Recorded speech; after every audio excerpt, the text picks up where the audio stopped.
চরমনের জমিনে ঘুমান্ত সৈয়দ ইসহাক রাহমাতুল্লাহ আলাইহি বলতেন, লাঠির আগায় আলকাতরা মাখিয়া তুলার মধ্যে বাড়ি দিলে তুলাগুলো যেমন লাঠির মধ্যে চলে আসে।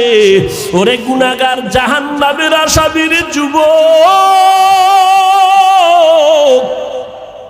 আজকে গুনার মজা পাইয়া আজকে তুমি আমি টুপি মাথায় দিই, তোমার পায়ে ধরলাম, তোমার টুপি মাথায় দিতে ভাল লাগে না, তোমার কপাল এত খারাপ, নিজেও দাঁড়িয়ে রাখতে পারো না, যারা রাখে তাদেরও পছন্দ করো না, নিজেও নামাজ পড়ো না, যারা নামাজ পড়ে তাদেরও পছন্দ করো না, এত কপাল পরা তুমি কেমনে হইলা, নিজেও হালাল খাও না, যারা হালাল খায় তাদেরও তুমি পছন্দ করো না। আজরাইল যখন রুহুটা টান দিবে,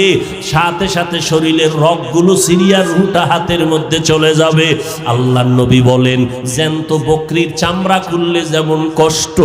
এর থেকে শতগুণ কষ্ট বেশি হবে বেনামাজির জান কবজের সময়। অনেক সময় যারা মরণের মানুষের পাশে থাকেন দেখছেন, বেনামাজির জান কবজের সময় চোখ উল্টায় যায়, হাত পা বাঁকা হয়ে যায়, এর মাত্র কারণ আজরাইলের দেখিয়া সহ্য করতে পারে নাই। নবী বলেন, ওর জন্য আমার মাওলা জাহান্নাম বানায় রাখছেন,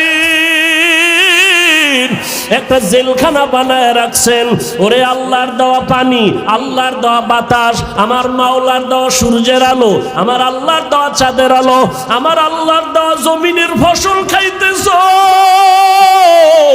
আল্লাহর দেওয়া নদীর মাছ খাইতেছো, আল্লাহর এত কিছু নিয়ামত খাইয়া যারা আল্লাহর বিরোধিতা করবি, মানবি না, আলেম ওলামারা পাও ধরে ধরে নামাজের দাওয়াত দেয়, শুনবি না, এরপরও গালাগালি করবি। আল্লাহর নবী বলেন, আল্লাহ রাগ করিয়া বলে, ফেরেশতা ওই জাহান্নাম ওর জন্য বানায় রাখছি, জেল